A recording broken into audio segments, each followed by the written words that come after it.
नमस्कार, आप सभी का हार्दिक स्वागत है हमारे ऑनलाइन प्लेटफॉर्म पे। सबसे पहले तो मैं आप सभी का धन्यवाद देना चाहता हूँ कि आपने हमारी पहली वीडियो को अपार सफलता दिलाई, बहुत सारे लाइक, शेयर, सब्सक्रिप्शन दिलवाए और उम्मीद करता हूँ भी आप आगे भी हमें इसी प्रकार प्रोत्साहित करते रहेंगे। तो आप सभी का एक बार फिर से धन्यवाद। मित्रों, आज जो मैं टॉपिक लेके आया हूँ, ऑक्सीजन क्यों है प्राणवायु या role of oxygen in human body. तो आज का ये जो टॉपिक है ये आज के संदर्भ में बड़ा महत्वपूर्ण है, क्योंकि अभी हमने देखा ऑक्सीजन की डिमांड बहुत ज़्यादा थी, लोगों में पैनिक था किस प्रकार से उनको ऑक्सीजन मिले या उनकी बॉडी में ऑक्सीजन की कहीं कमी न आ जाए। आखिर करती क्या है ये ऑक्सीजन हमारी बॉडी में, क्यों ऑक्सीजन को प्राणवायु कहा गया है। हमें पढ़ाया गया है, हमें सभी को पता है बिना ऑक्सीजन हम जीवित नहीं रह सकते। पर अगला जब क्वेश्चन आता है क्यों ऑक्सीजन हमारे अंदर करती क्या है, तो बहुत सारे बच्चे जो हैं वो आंसर नहीं दे पाते हैं। हो सकता है इस टॉपिक के बारे में जो हायर लेवल की स्टडी कर रहे हैं उन स्टूडेंट्स को पता हो, पर उनके लिए भी इस टॉपिक में कुछ खास है भी, कॉन्सेप्ट कैसे क्लियर करें। आपके पास यदि एक शब्द है तो उस शब्द से रिलेटेड अन्य कितने शब्दों को जोड़ा जा सकता है और उनके बारे में अध्ययन किया जा सकता है। ठीक है मित्रों, आज इस टॉपिक की शुरुआत करते हैं, ऑक्सीजन क्यों है प्राण वायु। चलते हैं। सबसे पहले तो मैं ये बताऊंगा भी किसी भी शरीर को चलने के लिए, कार्य करने के लिए ऊर्जा की आवश्यकता पड़ती है बच्चों। ऊर्जा, एनर्जी। बिना ऊर्जा के, बिना एनर्जी के हम कोई भी काम नहीं कर सकते। तो स्टेप बाय स्टेप चलते हैं, हमें ऊर्जा कैसे मिलती है।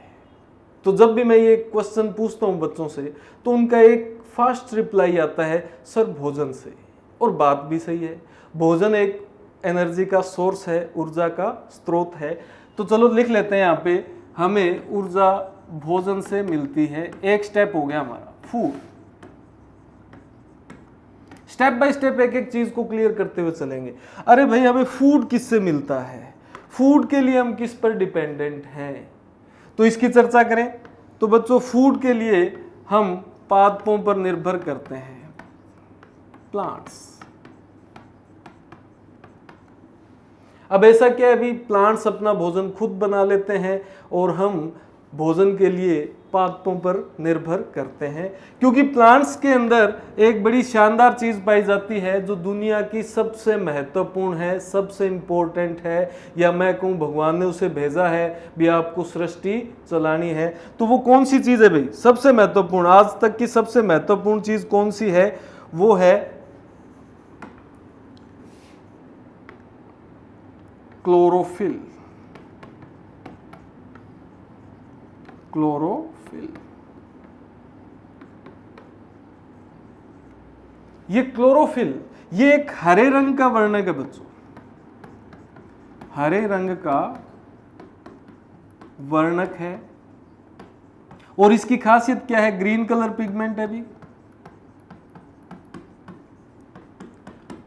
और इसकी खासियत है जो और कोई नहीं कर सकता, ये कि ये लाइट एनर्जी को केमिकल एनर्जी में बदल सकता है, केमिकल एनर्जी में बदल सकता है। तो ये खासियत है क्लोरोफिल की, जो और कोई भी नहीं कर सकता। ये लाइट को एब्जॉर्ब करता है और उसको केमिकल एनर्जी में बदल देता है। तो भोजन के लिए हम पादपों पर निर्भर हैं और पादपों के अंदर एक विशेषता है भी, उनमें एक ग्रीन कलर पिगमेंट पाया जाता है। तो इसको आगे कैसे समझें, जैसे हम प्लांट्स की बात कर रहे हैं, तो प्लांट्स क्या करते हैं बच्चों, प्लांट्स CO2 और H2O का यूज करते हैं, साथ में सनलाइट का यूज करते हैं। और इनके अंदर जो वर्णक है क्लोरोफिल, वो इसको क्या करता है, C6H12O6 plus O2 plus H2O इसमें बदल देता है। अब ये है ग्लूकोज, और बहुत सारी ग्लूकोज मिलकर बनाएगी कार्बोहाइड्रेट। तो कार्बोहाइड्रेट किससे मिलकर बना होता है, ग्लूकोज से। और यही है पौधों का भोजन, और बच्चों यही है हमारा भोजन। हम भी फूड के लिए इसी प्रोसेस पर निर्भर हैं। और ये रिएक्शन जो है ये दुनिया की सबसे महान रिएक्शन है। क्यों है? क्योंकि एक तो हमें भोजन मिल रहा है, ये भोजन सृष्टि का भोजन बनेगा। एक आपने अभी हमने जिस टॉपिक से शुरुआत की, ऑक्सीजन प्राण वायु मिल रही है हमें। हालांकि हमने अभी तक ये बात नहीं की ये प्राण वायु क्यों है, अभी आपको पता लग जाएगा। और साथ में जो हमारे लिए हानिकारक है CO2, इसका ये फिक्सेशन कर रहे हैं, इसको खत्म कर रहे हैं, स्थिरीकरण कर रहे हैं इसका। यानी वातावरण में जो CO2 है उसको केवल पादप ही खत्म कर सकते हैं इस अभिक्रिया के तहत। और वो CO2 को खत्म करके ग्लूकोज बनाते हैं, भोजन बनाते हैं, जो उनका भी भोजन है, और उसी भोजन पर हम निर्भर करते हैं, और साथ में हमें ऑक्सीजन भी देते हैं।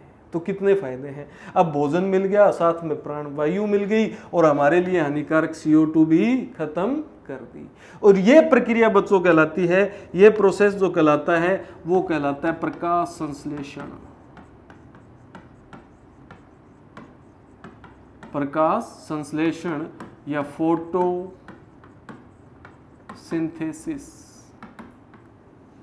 तो ये है फोटोसिंथेसिस। अब इस फोटोसिंथेसिस का हमारे साथ क्या संबंध है? भी एक तो इससे हमें भोजन मिलेगा जी, और एक क्या मिलेगी? प्राण वायु, ऑक्सीजन, और एक CO2 खत्म होगी। आगे चलते हैं। तो अभी हमारा जो ये ग्राफ बना था एनर्जी से रिलेटेड हमने बात कर ली किसकी? प्लांट्स की। और प्लांट्स से हमें दो चीजें मिली, एक तो भोजन और एक ऑक्सीजन। अब भोजन फूड के रूप में मान लो आपने खाई भाई चपाती, और चपाती खाई मान लो गेहूं की, और गेहूं व्हीट, और इसमें होता है कार्बोहाइड्रेट। क्या होता है बच्चों? कार्बोहाइड्रेट। और ये जो आपकी ऑक्सीजन है ये चली गई कहां पे? वातावरण में। ऑक्सीजन। तो अभी हमें एनर्जी बनानी है, और एनर्जी बनाने के लिए हमें पूरा प्रोसेस देखना है। जो लोग ये सोचते हैं केवल भोजन से ऊर्जा बनती है, तो अभी बहुत सारी चीजें बाकी है। आपने चपाती खाई, चपाती खाते ही ऊर्जा मिलेगी क्या? नहीं, आपको इसका पाचन करना पड़ेगा भाई। क्या करना पड़ेगा? पाचन या डाइजेशन। पाचन करोगे तो पाचन करने से ऊर्जा मिलेगी नहीं, ऊर्जा लगेगी। आपने मान लो 10 चपाती खा ली, 10 चपाती खा ली, भरपेट भोजन कर लिया, तो एक बार आपको सुस्ती आएगी, क्योंकि आपके शरीर की ऊर्जा उसको डाइजेस्ट करने में लगी है। और आपने चपाती में कार्बोहाइड्रेट की फॉर्म में आपने ली, तो कार्बोहाइड्रेट का जब पाचन होगा तो क्या बनेगी? जिससे कार्बोहाइड्रेट था वही बनेगी भाई, ग्लूकोज। तो ग्लूकोज से कार्बोहाइड्रेट बना, जटिल पदार्थ, जटिल को पाचित किया यानी सरल में बदला, तो वापस क्या मिल गई हमें? ग्लूकोज। पर ऊर्जा अभी भी नहीं मिली, अभी भी ऊर्जा नहीं बनी। क्यों? क्योंकि स्पोर्ट्स पर्सन होते हैं, हम उनको इंस्टेंट एनर्जी के लिए क्या देते हैं? ग्लूकोज देते हैं, ताकि उनमें क्या ना, उनको किस प्रोसेस से बचाया जा रहा है? पाचन से, डाइजेशन से। आपने कभी देखा है अभी स्पोर्ट्स पर्सन कहने आजा कोहली भाई 2-3 रोटी खा जा, थक गया तो? नहीं, क्योंकि अगर उसको रोटी खिला दी तो डाइजेशन करेगा तो एनर्जी लगेगी, बनेगी नहीं, और वो थक जाएगा। तो उसको डायरेक्ट हम डाइजेस्टेड चीज देते हैं इंस्टेंट एनर्जी के लिए, तुरंत ऊर्जा के लिए, इंस्टेंट एनर्जी। तो हमने उसको डायरेक्ट क्या दे दी? ग्लूकोज। तो हमारा चरण कहां तक पहुंचा अभी तक?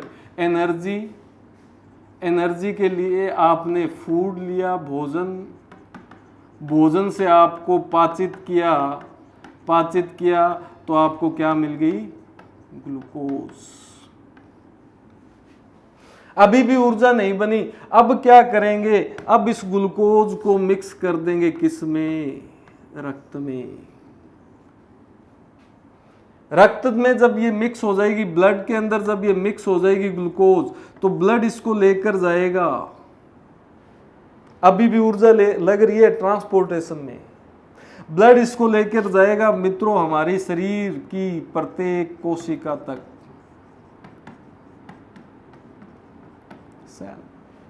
ये ग्लूकोज पहुंच गई ब्लड के द्वारा, ग्लूकोज जी से डिनोट कर रहा हूं, ग्लूकोज आपकी सेल में पहुंच गई, परंतु ऊर्जा अभी भी नहीं बनी और भोजन का काम जो सारा है वो कंप्लीट हो चुका है। ठीक है, अभी एनर्जी के रूप में, वैसे तो भोजन में हम बहुत सारी चीजें लेते हैं भोजन के रूप में, वो सारे वो तत्व जो है वो अलग अलग काम करते हैं। किसी एक दिन नई वीडियो में न्यूट्रिएंट्स के बारे में आपको मैं जरूर बताऊंगा, वो भी बड़ा महत्वपूर्ण टॉपिक है। तो भोजन मिला पौधों से, पादप से, पादप ने कैसे बनाया वो भी हमने देख लिया।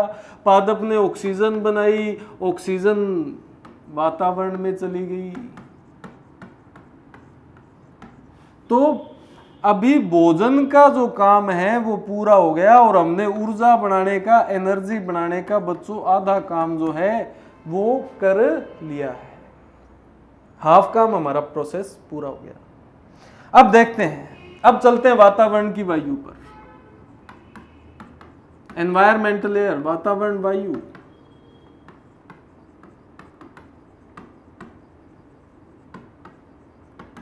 अब इसमें नाइट्रोजन है, CO2 भी है और आपकी प्राणवायु ऑक्सीजन भी है। और एक तरफ आपने कोशिका के अंदर भेज रखी है क्या, ग्लूकोज। तो बच्चों क्या होगा, अब ये जो वातावरण वायु जो है वो जाएगी आपके लंग्स में। कहां जाएगी, लंग्स में, फेफड़ों में। और यहां पे क्या होगा, यहां पर ब्लड के साथ ऑक्सीजन मिलेगी। लगभग आप 20% ऑक्सीजन अंदर खींचते हैं तो यहां पे 4% ऐड हो पाती है, अभी ओनली 4%। आपने अंदर खींची, वायु अंदर गई और वायु जो है वो कितनी ऐड होगी, यहाँ पे 4% रक्त से। और कब होगी, यदि आपके लंग्स जो हैं वो क्लीन होंगे पूरी तरह। अगर इसमें संक्रमण है, इसमें वायरस फैला हुआ है, उसने इसको कवर कर रखा है, तो आपके ब्लड के साथ ऑक्सीजन नहीं मिल पाएगी। और ब्लड से ऑक्सीजन नहीं मिलेगी तो आगे के प्रोसेस जो है वो रुक जाएगा। अब इसका क्या इंपैक्ट पड़ेगा हमारी बॉडी पे। तो लंग्स हमारे क्लीन होने चाहिए, वायरल या बैक्टीरियल फंगस जो है इन्फेक्शन नहीं होना चाहिए। अगर हो गया है तो उसका अच्छे तरीके से ट्रीटमेंट होना चाहिए, परंतु घबराना किसी भी कीमत पे नहीं चाहिए, क्योंकि ज़्यादातर जो इस महामारी में डेथ जो हुई है उसके पीछे कभी एनालिसिस होगा तो जो लोग मरे हैं उसमें एक बड़ा पोर्शन घबराहट भी होगी। जब विल पावर लॉस्ट हो जाती है तो हमारा जो स्ट्रगल करने की स्ट्रेंथ है वो वीक पड़ जाती है। इसलिए घबराना नहीं चाहिए और उसका मुकाबला करना चाहिए। तो विल पावर अच्छी रहेगी तो आपका बॉडी जो है अच्छे से रिस्पॉन्ड भी करेगा। तो भाई अब ब्लड का काम तो है ट्रांसपोर्टेशन का, तो ब्लड इसको पहुंचा देगा कहां पर, सेल में, कोशिका में। हमारा शरीर कोशिकाओं से मिलकर बना है और कोशिका हमारी संरचनात्मक और क्रियात्मक इकाई है, ये हम बचपन से पढ़ते आ रहे हैं। अब हमारी कोशिका जो है, इसका अच्छा से डायग्राम बनाते हैं भाई। हमारी कोशिका के अंदर ये मान लो माइटोकॉन्ड्रिया है, इतनी बड़ी होती नहीं, मैंने जूम करके बनाई है, ये समझ लेना। अब क्या होगा, ऑक्सीजन जो है, ग्लूकोज भी अंदर आ जाएगी और साथ में ऑक्सीजन भी माइटोकॉन्ड्रिया के अंदर आ जाएगी। ये माइटोकॉन्ड्रिया भी,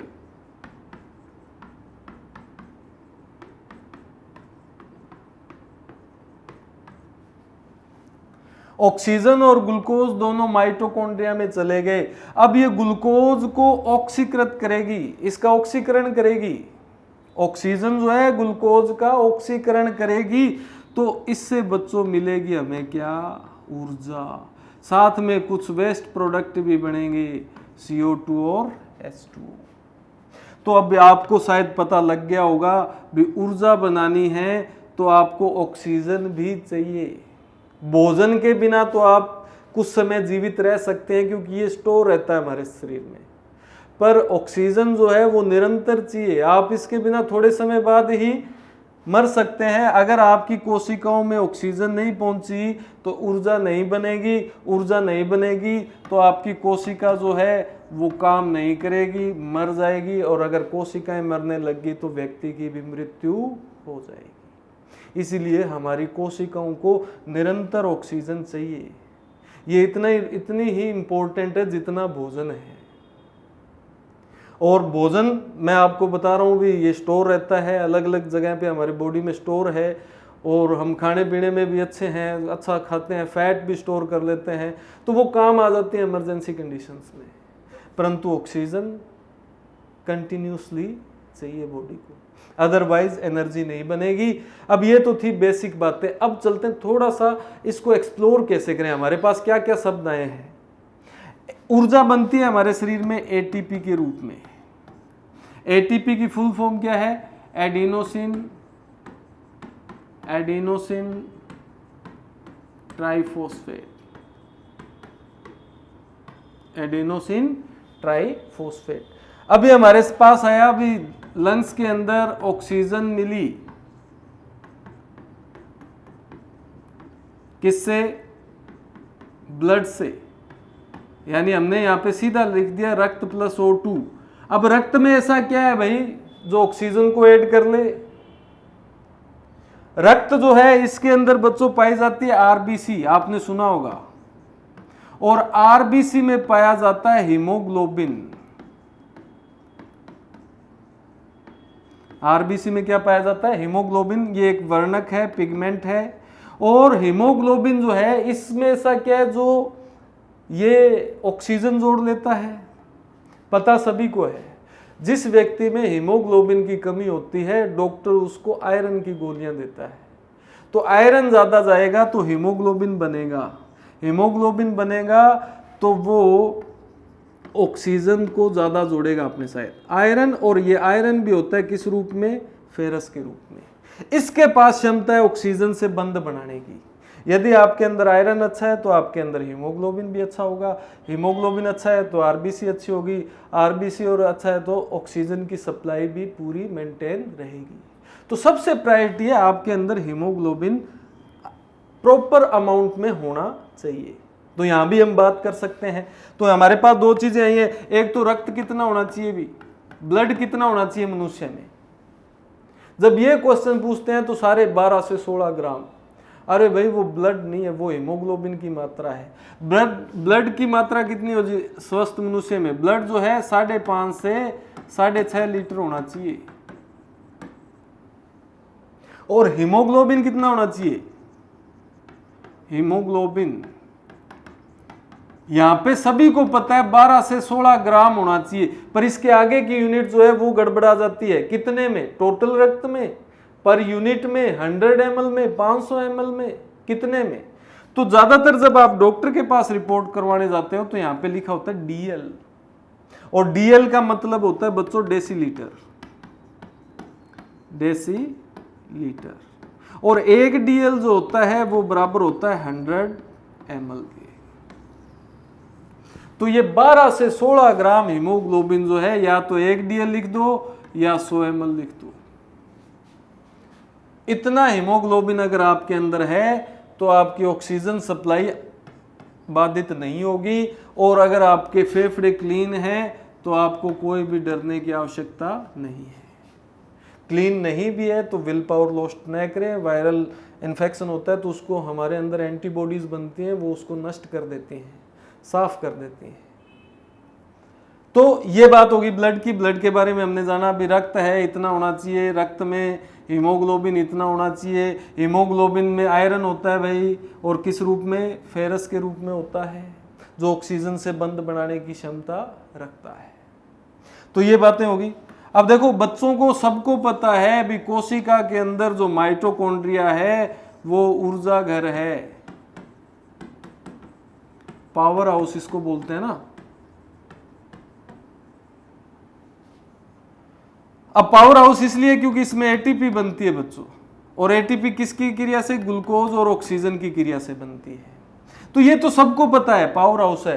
क्यों? क्योंकि इसमें एटीपी बनती है, ऊर्जा बनती है। परंतु जो ये ग्लूकोज और ऑक्सीजन की क्रिया है ना, glucose plus oxygen, ATP plus CO2 plus H2, ये प्रक्रिया जो है ये श्वसन कहलाती है भाई। क्या कहलाती है? श्वसन या रेस्पिरेशन। अब श्वसन के बारे में अगर बच्चों से पूछें तो बच्चे क्या आंसर देते हैं? ऑक्सीजन लेना, CO2 देना। वो भाई एक्सचेंज ऑफ गैसेज है। श्वसन है oxidation of organic substances which produce energy, या कार्बनिक पदार्थों का ऑक्सीकरण जिसके फलस्वरूप ऊर्जा मिले, तो वो श्वसन कहलाएगा। इसीलिए जो ये माइटोकॉन्ड्रिया ना बच्चों, ये श्वसन केंद्र भी होती है। Respiration centre, respiration centre. तो अगर ये क्वेश्चन आ जाए रेस्पिरेशन सेंटर कौन है, तो नहीं बता पाएंगे। तो रेस्पिरेशन सेंटर भी माइटोकॉन्ड्रिया ही है। कौन है? माइटोकॉन्ड्रिया ही है। इसलिए टेंशन लेने की कोई आवश्यकता नहीं है। यदि हमारे कॉन्सेप्ट क्लियर हो तो फिर हम कोई भी क्वेश्चन कर सकते हैं। तो श्वसन की परिभाषा ये होगी। और एक बार क्वेश्चन आया था, पौधे श्वसन में गैसों का आदान प्रदान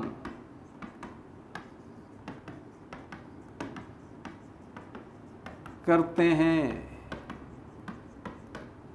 तो भाई पौधों के बारे में, प्लांट्स के बारे में पूछे भी, वो रेस्पिरेशन में एक्सचेंज ऑफ गैसेस किस प्रकार से करते हैं, तो सब ज्यादातर मोस्टली आप किसी से पूछ लेना, वो कहेंगे जी ऑक्सीजन छोड़ते हैं और CO2 लेते हैं।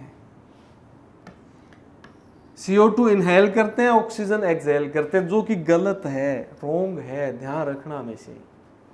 ऑक्सीजन जो भी ऑर्गेनिज्म एरोबिक रेस्पिरेशन करता है, वायवीय श्वसन करता है ना, श्वसन के अंदर एक चीज ध्यान रख लेना, गैस ऑफ एक्सचेंजेस किस प्रकार से होगा? ऑक्सीजन ग्रहण करेगा और CO2 का त्याग करेगा भी। तो श्वसन के बारे में ध्यान रखना। श्वसन चाहे पौधा करे चाहे कोई और जीव करे, तो ऑक्सीजन ही लेगा और CO2 को छोड़ेगा। तो अब ये बात हमने कहां पढ़ी? ये बात हमने रेस्पिरेशन में नहीं पढ़ी, ये बात पढ़ी हमने प्रकाश संश्लेषण में, फोटोसिंथेसिस में। ये अलग प्रक्रिया है भाई। फोटोसिंथेसिस एक अलग प्रक्रिया है, श्वसन एक अलग प्रक्रिया है। श्वसन 24 आवर्स चलता है पौधों में, और ये प्रकाश संश्लेषण जो है ये दिन के समय, इसकी जो लाइट रिएक्शन है वो दिन के समय ही होती है, जिसमें ये ऑक्सीजन छोड़ते हैं और CO2 का ग्रहण करते हैं। अभी हमने देखा CO2 और जल को मिलाकर ग्लूकोज बनाते हैं और ऑक्सीजन का त्याग करते हैं। तो ये भी बात ध्यान में रखना। बच्चे मतलब गलत तरीके से पढ़कर गलत चीज़ों को अंदर फिट कर लेते हैं। तो कोई भी जीव है श्वसन में क्या करेगा? ऑक्सीजन ग्रहण करेगा, ग्लूकोज से क्रिया करवाएगा और ऊर्जा बनाएगा। श्वसन में बनानी ही ऊर्जा है, और प्रकाश संश्लेषण में भोजन बनता है, जो कि हमने देख लिया। तो इस चीज को हमेशा के लिए क्लियर कर लेना भाई। इसलिए कहते हैं रात्रि के समय प्लांट्स के नीचे नहीं सोना चाहिए, क्योंकि रात्रि के समय ये काम तो हो जाएगा बंद और ये चलता रहेगा। तो क्या छोड़ेगा वो? CO2 ज्यादा छोड़ेगा तो नीचे उसके CO2 की कंसंट्रेशन बढ़ जाएगी और ऑक्सीजन नहीं मिल पाएगी। तो एक ये बात होगी। और भी बहुत सारी चीजें हम एक्सप्लोर कर सकते हैं। जैसे हमने कहा अभी चपाती खाई, मान लो एक चपाती से 1 घंटे ऊर्जा, यानी इतनी ग्लूकोज मिल जाएगी भी 1 घंटे तक हमें एनर्जी मिलती रहे। मानना कि सपोज करें जैसे मैथ में मानते हैं, परंतु भाई कोई बड़ी हष्टपुष्ट व्यक्ति है, 10 चपाती खा गया। अब इसमें से 1 चपाती तो निकाल दो, क्योंकि इसने ऊर्जा बनानी है। और आपको पता है भी हमारे अंदर ऐसा कोई तो सिस्टम है नहीं भी आपने 10 चपाती खाई, 1 डाइजेस्ट होगी, 9 पड़ी है, तो सब डाइजेशन तो सभी का होगा। जिसमें से एक चपाती की ग्लूकोज जो है सेल्स तक चली गई और उसने मान लो 1 घंटे तक क्या बना दी, एनर्जी। अब बच गई 9 चपाती, 9 चपाती की ग्लूकोज आपके ब्लड में बच गई। 9 चपाती की ग्लूकोज कहां घूम रही है, आपके रक्त में। तो 9 चपाती की ग्लूकोज यानी एक्स्ट्रा हो गई, एक्स्ट्रा हो गई। तो अब क्या होगा, रक्त में ग्लूकोज की मात्रा बढ़ जाएगी, रक्त में ग्लूकोज की मात्रा बढ़ जाएगी। अब बढ़ जाएगी तो रक्त में ग्लूकोज की मात्रा जैसे ही बढ़ती है तो लोग कह देते हैं जी डायबिटीज है।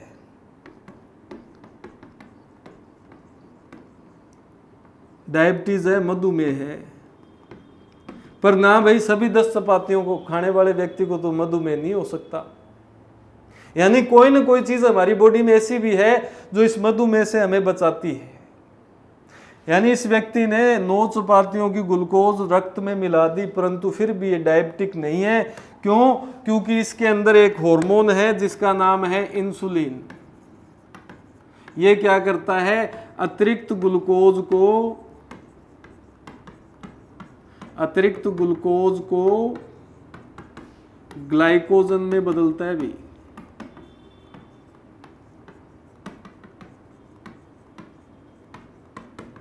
और ग्लाइकोजन हमारा संचित भोजन है। क्या है बच्चों? संचित भोजन, स्टोर फूड है। अब मान लो आपको इसने तो इंसुलिन ने 9 चपातियों ग्लूकोज को ग्लाइकोजन में बदल दिया। अब 1 घंटे बाद फिर ग्लूकोज चाहिए तो क्या दोबारा चपाती खाएंगे ना। ग्लाइकोजन को ही पुनः किस में बदलेंगे, ग्लूकोज में। और इंसुलिन को तो फिर भी लोग जानते हैं, पर इस